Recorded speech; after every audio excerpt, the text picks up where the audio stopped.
Cumprimento a todos com a paz do Senhor. Sou Cristina Mello, professora de Escola Bíblica Dominical e estarei comentando a lição de número 5.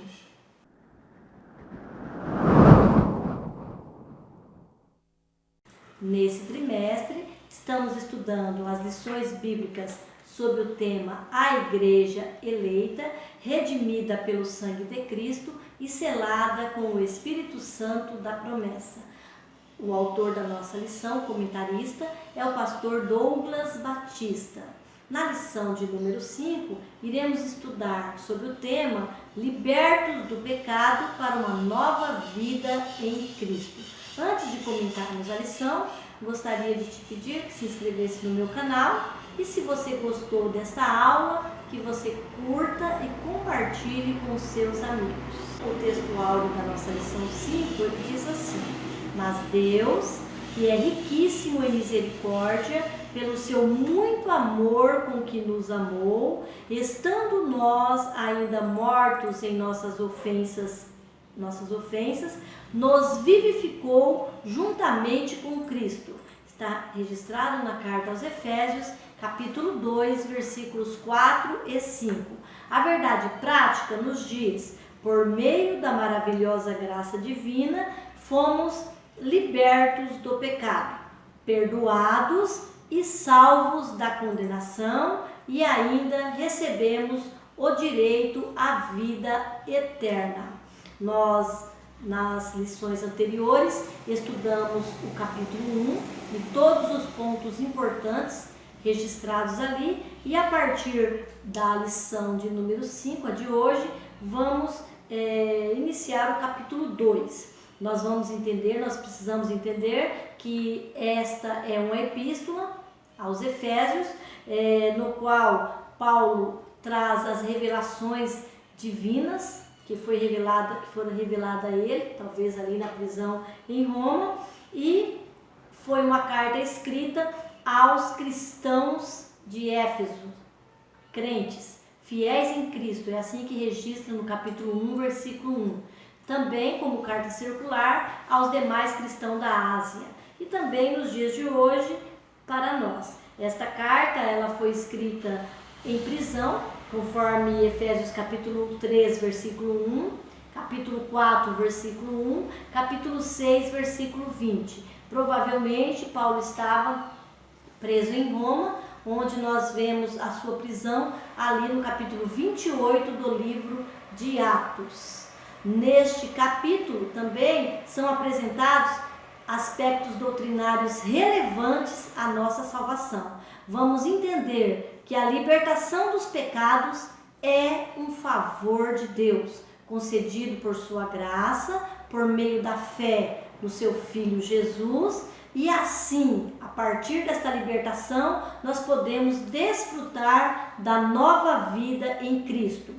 Neste capítulo, nos versículos do 1 ao 3, vai tratar da velha vida de pecado, da nossa natureza anterior. E a partir do versículo 4, nós vamos tratar da nova vida em Cristo. É importante também lembrarmos que, como uma epístola, há um desenrolar de assunto.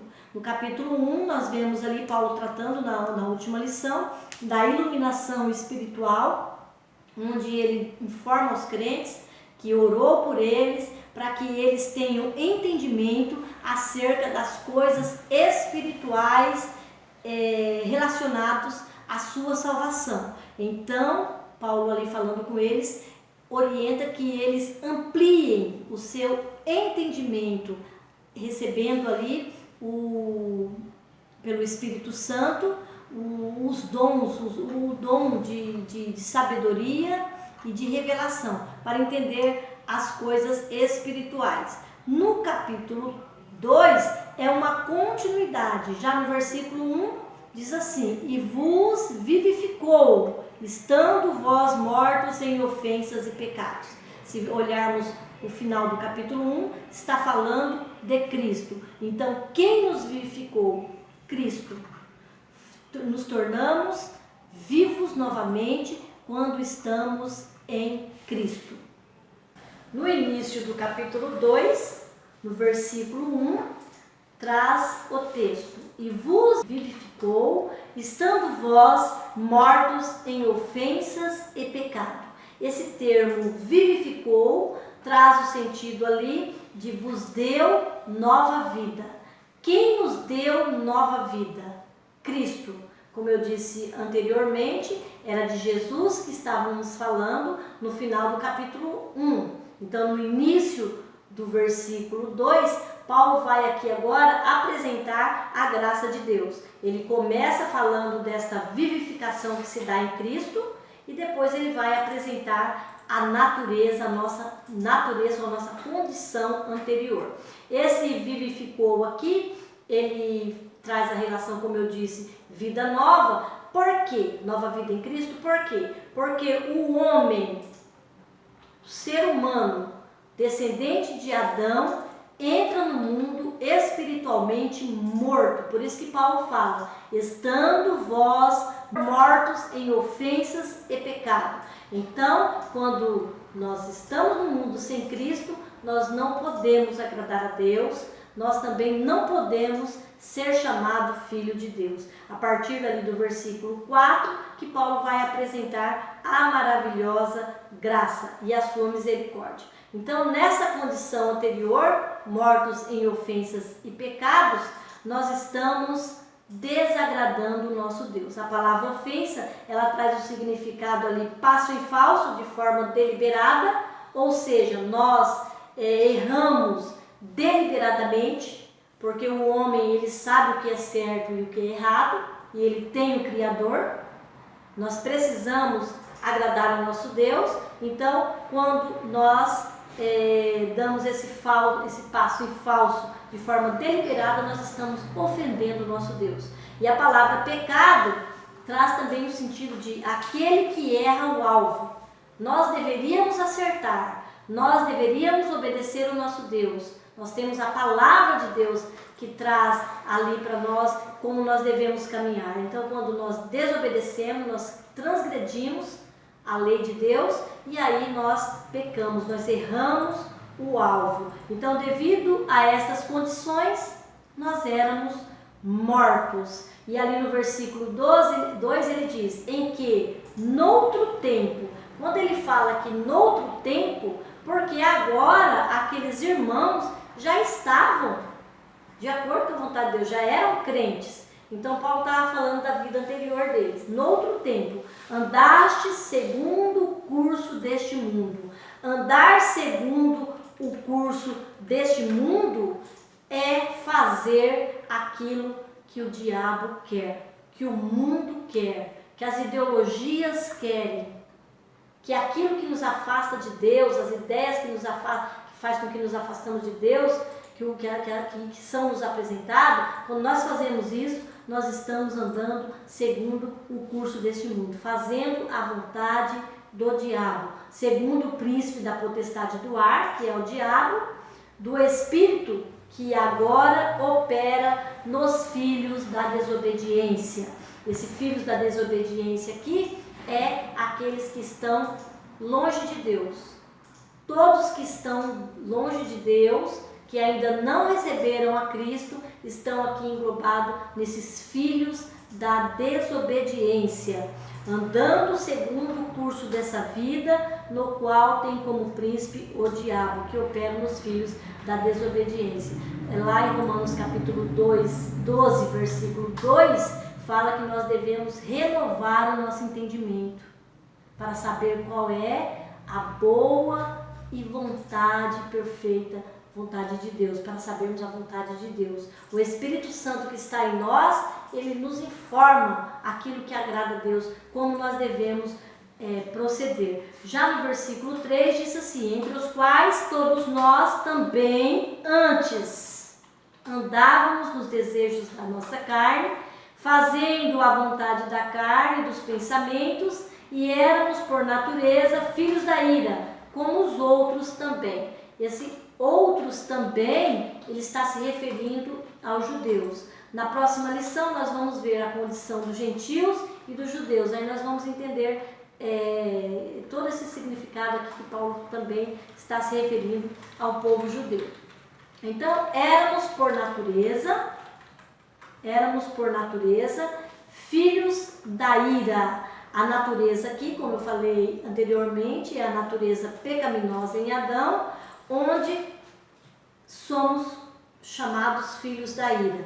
Os filhos da ira são aqueles que são sujeitos à condenação. A mudança de filhos para a ira para filhos de Deus só dá através do novo nascimento, atendendo o chamado da graça, que está ali no versículos 8, 9 e 10 da nossa leitura bíblica em classe. O termo novo nascimento, na teologia, é chamado de regeneração. Está registrado aqui na nossa declaração de fé, no capítulo, na página 112, que diz assim: regeneração é a transformação do pecador numa nova criatura pelo poder de Deus, como resultado do sacrifício de Jesus na cruz do Calvário. Essa obra é também conhecida como novo nascimento ou nascer de novo e nascer do Espírito, que é este vivificar que Paulo fala aqui no início do capítulo de número 1. Dando continuidade aqui, nós já vimos os 3 versículos onde fala da velha natureza, e depois nós chegamos aqui no versículo de número 4, ainda no capítulo 2. Diz assim: mas Deus, que é riquíssimo em misericórdia, pelo seu muito amor com que nos amou. A expressão aqui, muito amor com que nos amou, está se referindo à maravilhosa graça de Deus.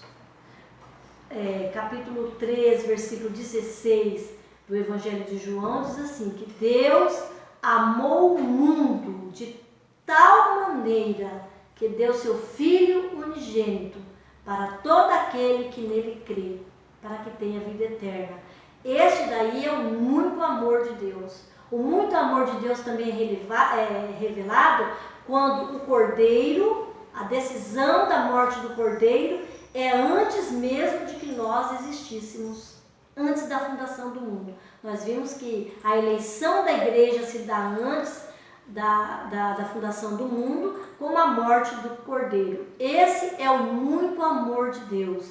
O muito amor de Deus também está revelado a nós quando Deus nos amou, quando nós ainda éramos pecador.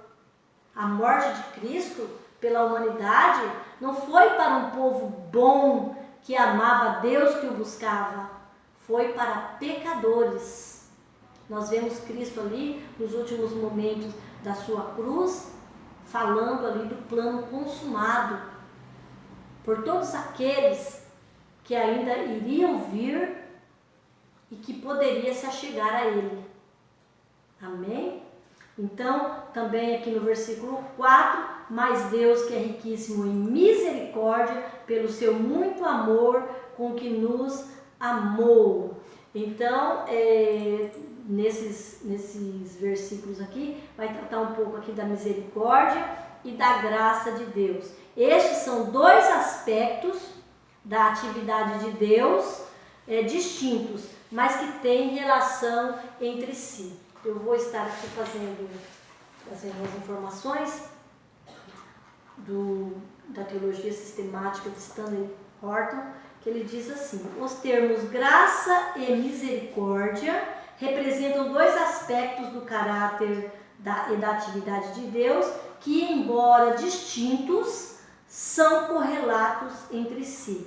Ele diz assim: experimentar a graça divina é receber uma dádiva. O que é dádiva? Dádiva é um presente. É receber uma dádiva que não podemos adquirir por conta própria, porque não somos merecedores. Experimentar a sua misericórdia, ele traz aqui um significado de graça e misericórdia. Experimentar a sua misericórdia significa ser preservado do castigo a que se faz jus. Então é justo que nós fôssemos castigados porque nós transgredimos a lei, porque nós pecamos contra Deus.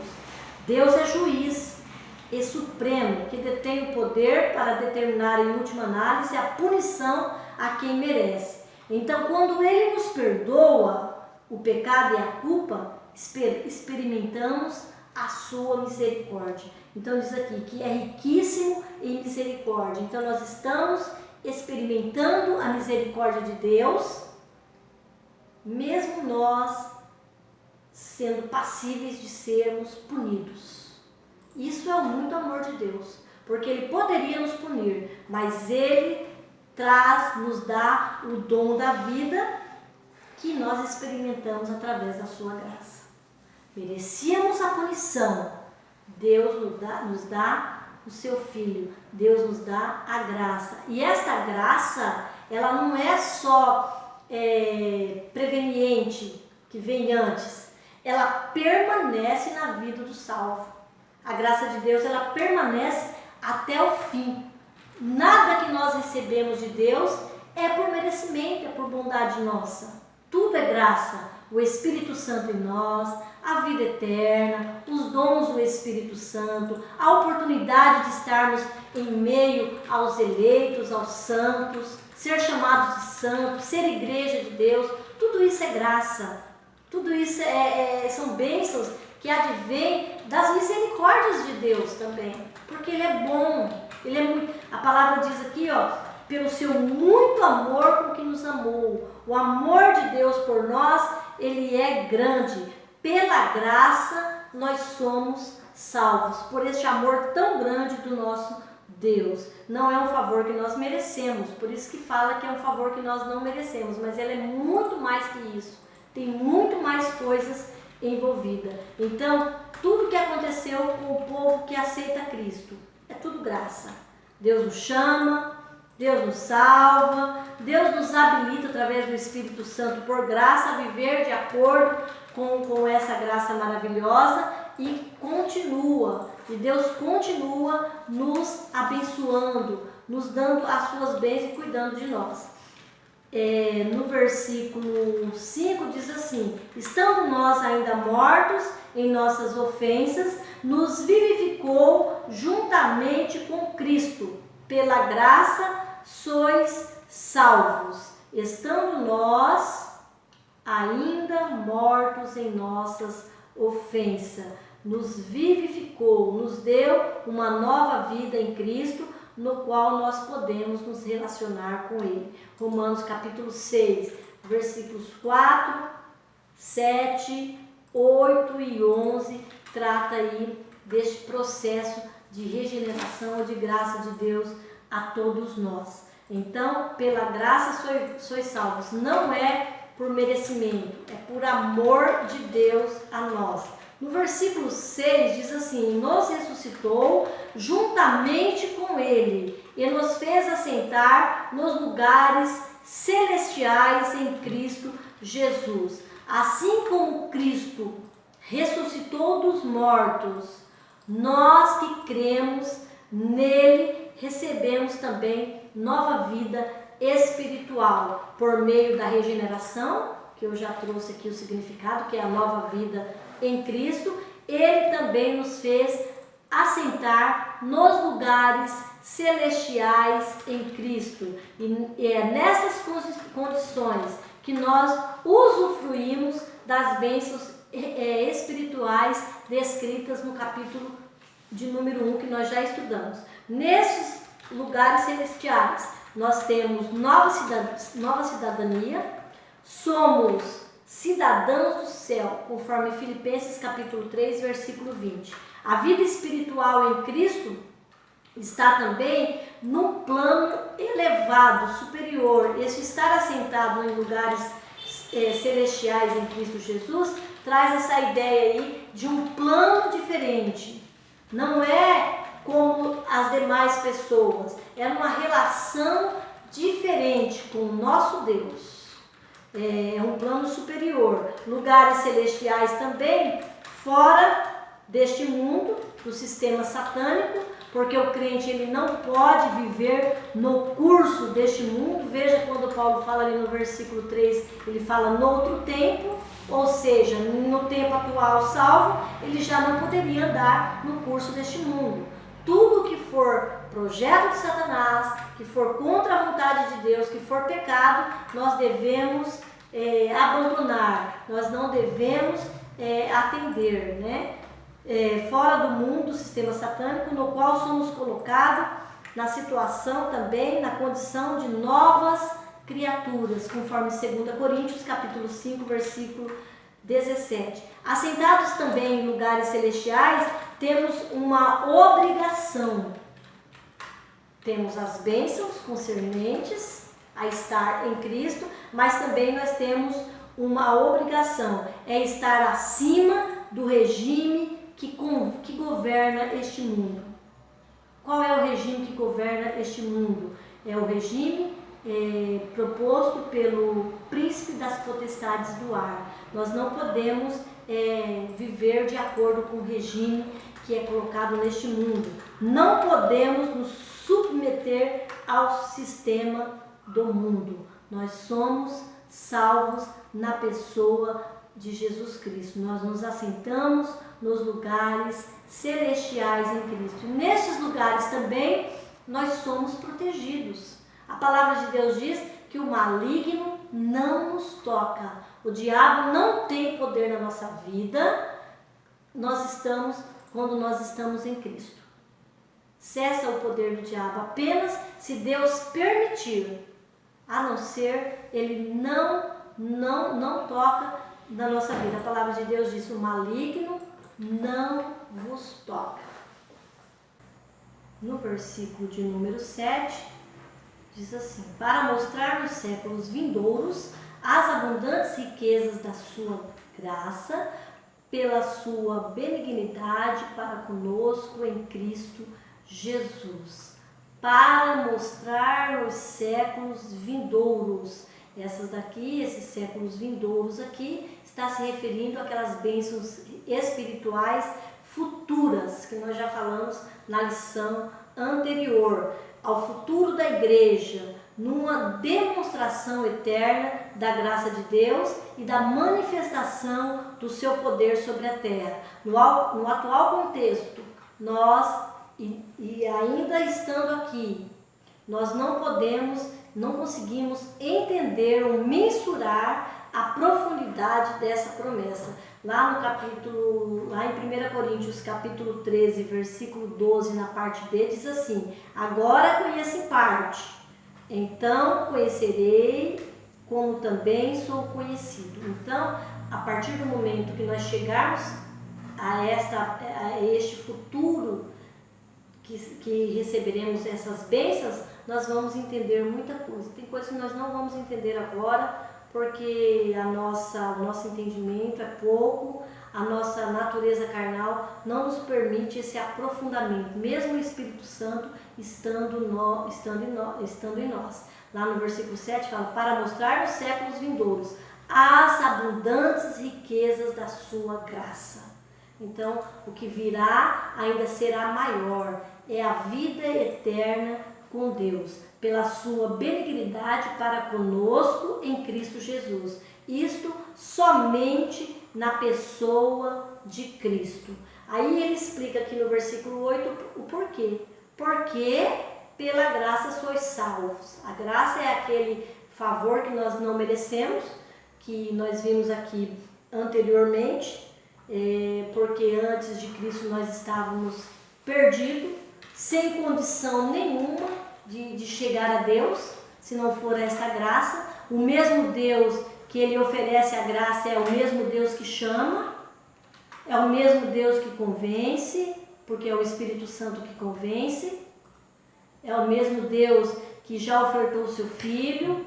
Então tudo é graça. Nós naturalmente, nós não procuramos Deus, nós precisamos que Deus nos chame. A palavra de Deus, ela é pregada e ali as pessoas desenvolvem uma fé e chegam a Cristo. Mas a palavra de Deus, ela precisa ser pregada. Sem fé é impossível agradar a Deus, e sem que a palavra seja pregada, nós não vamos conhecer o nosso Deus. É importante, com isso também falarmos aqui do nosso papel enquanto igreja de Cristo, aquela que tem na sua missão de pregar o Evangelho às outras pessoas. Então, continuando aqui no versículo 8, porque pela graça sois salvos, por meio da fé, a fé no seu Filho Jesus, e isso não vem de vós, não vem de nós mesmos, né? É dom de Deus, é presente de Deus, é ofertado por Ele, é Ele que nos chama, é Ele que nos convence, e é por meio também da fé. A fé é um instrumento para se obter a salvação. A graça foi manifesta na pessoa de Jesus e Ele conquistou a salvação. Também não vem das obras, conforme o versículo 9, não vem das obras para que ninguém se glorie, ou seja, não é por ela que nós somos salvos, não é sendo bonzinho, não é sendo uma pessoa boa, não é pelas obras. Às vezes as pessoas falam assim, mas ele é tão bom já, mas se ele não tem Cristo, ele está perdido.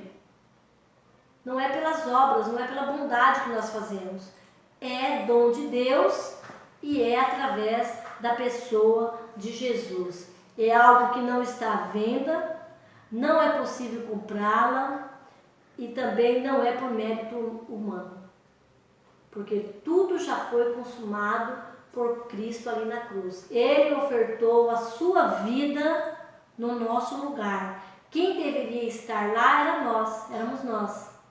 Mas Deus propiciou o seu Filho por misericórdia, porque nós merecíamos o castigo.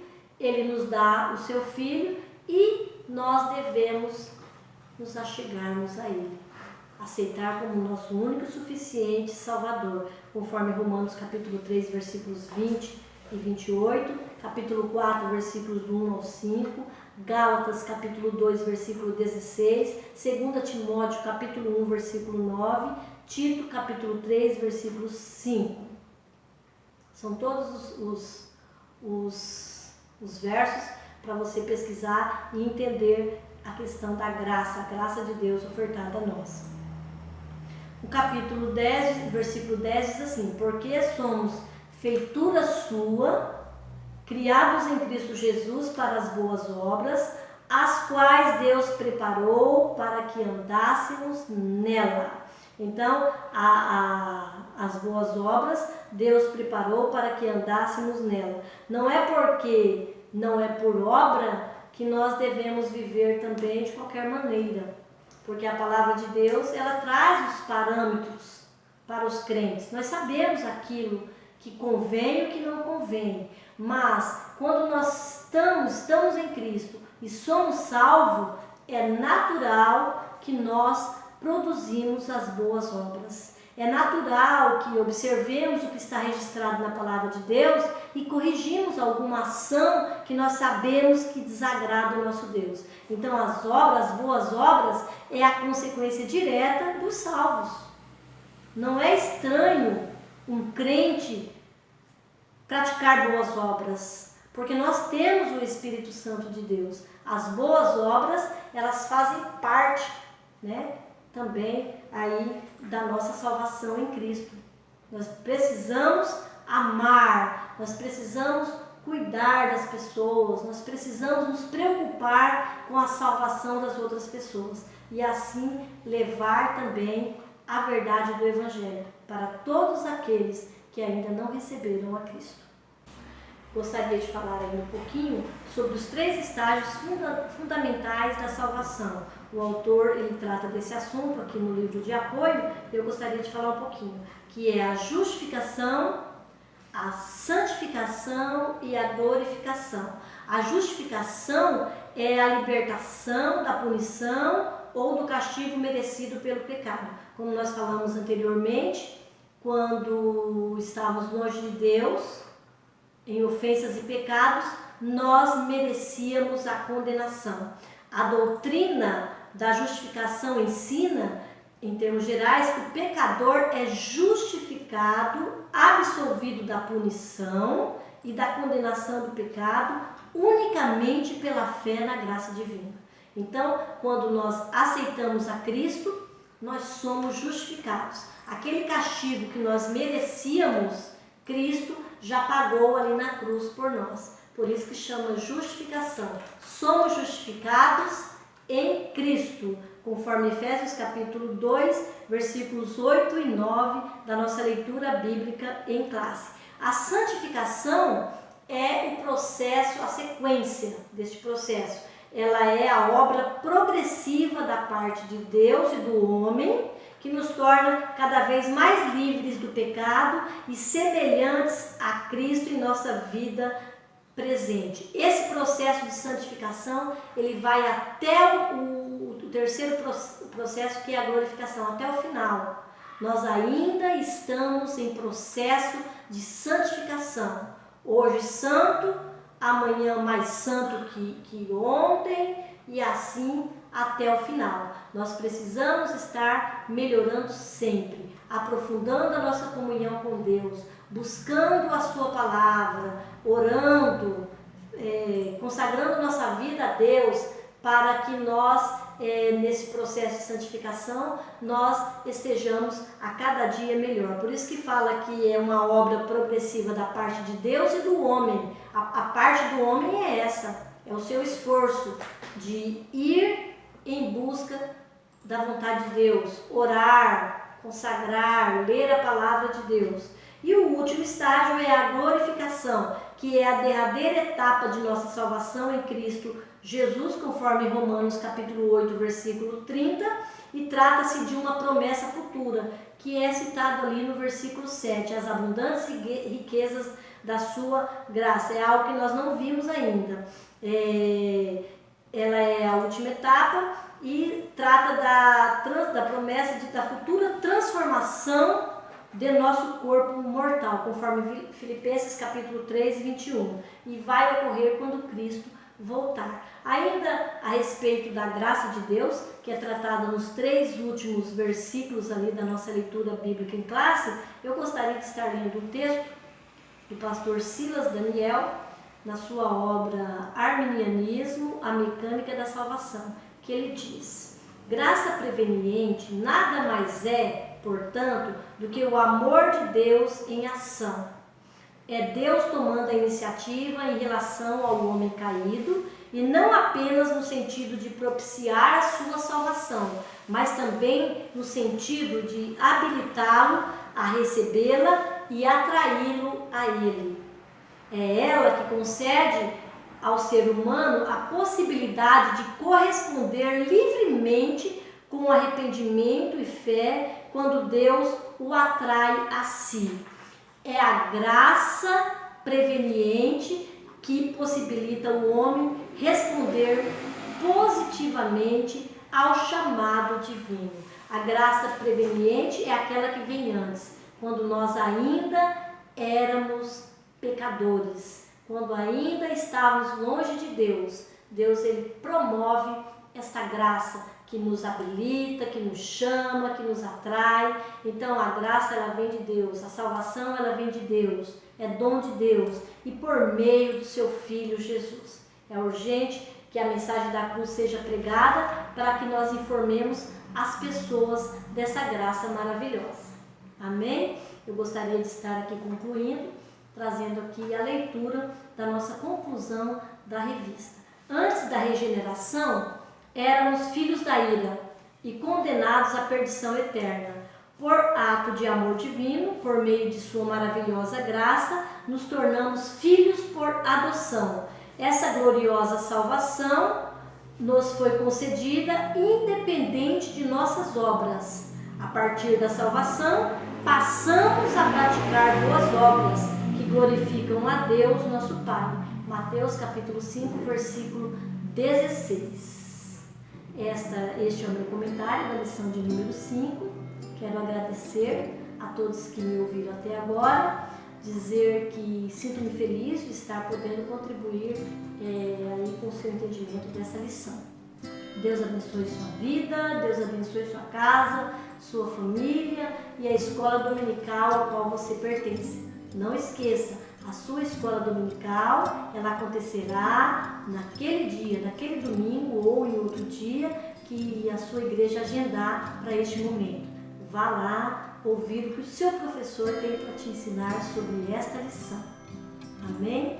Deus abençoe a cada um.